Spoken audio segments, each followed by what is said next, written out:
Hi, it's Herb Borkland, the page master in Front Royal, Virginia. I'd like to read to you from the first chapter of my novel, Dogs. Now, Dogs has this subtitle, True Confessions, in his own words, of a notorious American traitor.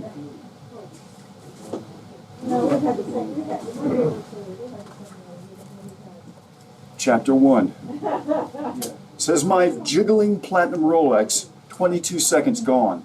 I'm late. The pewter-haired executive in a silvery business suit is me, Brokenfield running up 15th Street through lunchtime pedestrians.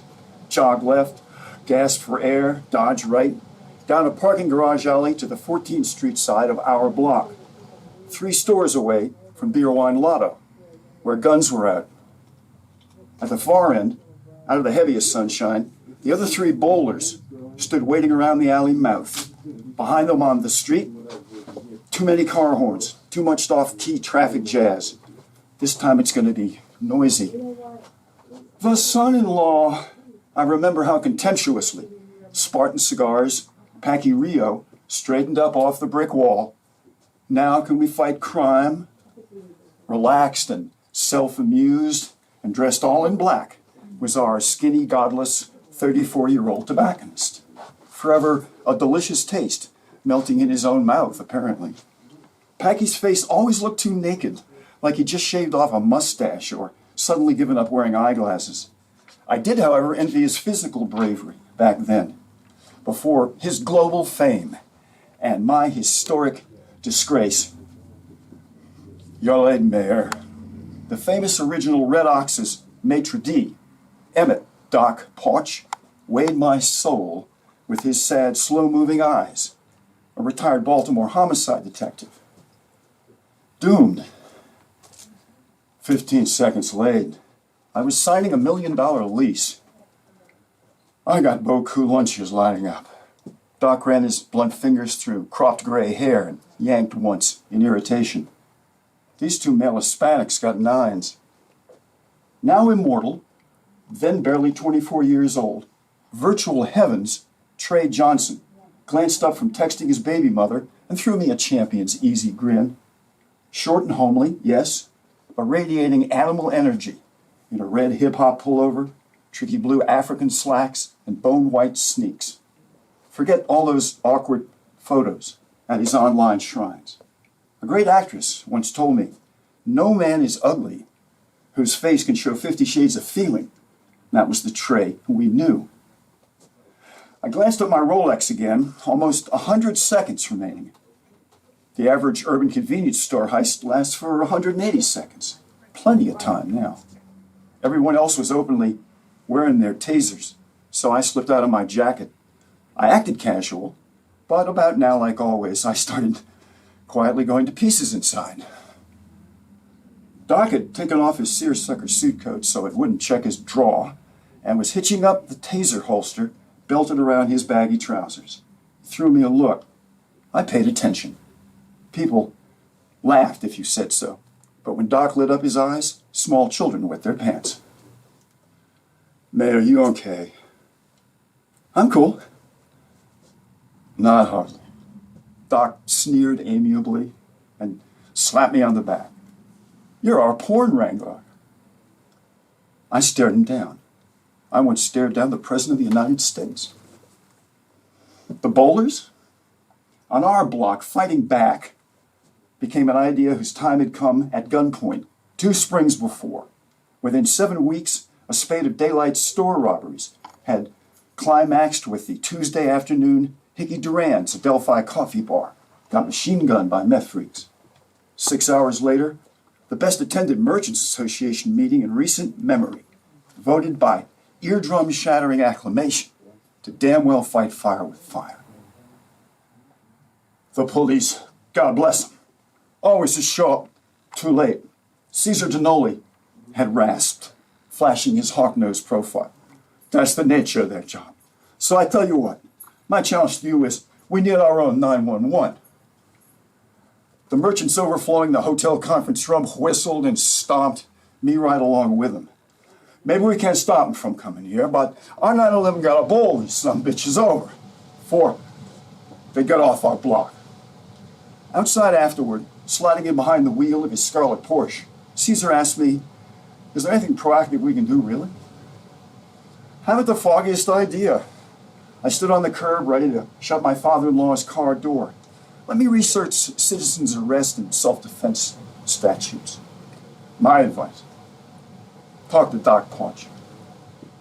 On our block, they call me mayor. I was Caesar Dinoli's downtown clown, the son-in-law, and fed up by then, except with Red Ox's deli and the hot pastrami sandwich on the plate in front of me. 56-year-old Doc I knew to be a decorated former member of a Baltimore flying squad, Charm City journalists nicknamed the Plug Uglies. He'd been the handsome one, believe it or not. Shooting at hickeys, that's the steely limit. We were alone in Red Ox, at a table after hours. Great pastrami. Yeah, it's lean today. You heard Caesar. He thinks our block can put together a counter-crime unit of amateurs. Doc almost smiled. What is it Dinoli calls them? Bowlers? Bowlers, yes, amateurs. But amateurs you will train to lead. Doc shook his head. Like who, for instance? I sighed. Start with me, I guess. That's right, you are the mayor. Now, what am I supposed to train you to do?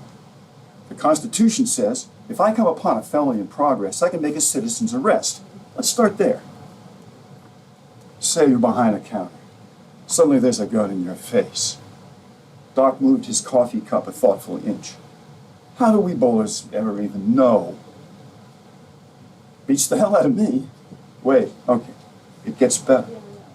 Suppose somehow a merchant signals us. The average urban convenience store heist only lasts for 180 seconds. Ever heard of Minuteman? Rapid response, American Revolution style. Bowlers better be like seconds, man. I gave him a sour grin. You know what a politician say right about now? Give me your money. Let's include the people in our dialogue. So we took it to the street. Trey Johnson volunteered to help me set up protectourblock.com, and in the first 24 hours, we pulled in all 108 tenants. So Trey sat down next day at Virtual Heaven's workbench to customize alarms into cheap cell phones that Noli threw in for free with every signed lease. One touch on a panic button, anywhere on our block, and 4 special, bowlers-only bow phones, quivered, flashed red, and ringtone 2-packs me against the world. Okay, let's say bowlers show up so fast. This robbery's only in stage 1. It still threats and demands. Doc shrugged. We're outside looking in. Forget about carry permits in the district. We ain't gonna have no guns, period. So you tell me, what's our edge? Packy Rio, who kept a taser handy at Spartan Cigars, came forward to show us online demos of 50,000 volt models. Humane, safe, and street legal. Later, Doc gave Packy the same recruiting speech that had worked on Trey. And so, we were 4. 2 minutes ago, Kim's Beer Wine Lotto was serving no customers. Then the black and white surveillance camera shows Chico Robles and Jester Del Toro strut up, haul out their nines, shouting for cash money, bitch, and right the fuck now. Kim's hands went up in the air. His fingertips touched one of our standard issue phones. All our merchants kept theirs ready somehow. Hidden overhead in a pack of Red Man chewing tobacco. Jester and Chico never noticed Kim push the panic button. Of 2 East Mountain lanes, outside Beer Wine Lotto, the thugs firecracker red Mercedes sat damming up the curbside. I saw vehicles of all makes and sizes backed up down our block, stock still as if they were sculpted there. Inevitably, trap drivers spread the jam by trying to muscle into the outer lane. Result? Complete stasis was setting in. I ducked gratefully out of the sun. So much for a fast getaway. The top of my head was smoldering. Did you dig the Mercedes? Doc almost but not quite smiled. Not even idling. Scholars, son-in-law?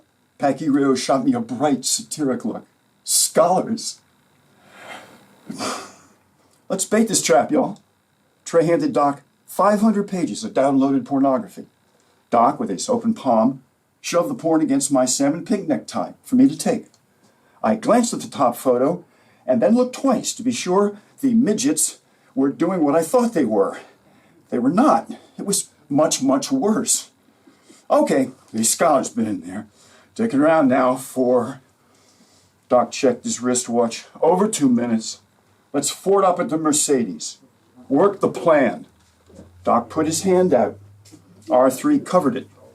And fraught with purpose, we recited together, "You stand ready or you stand down." Amen. Let's waltz. End of chapter 1.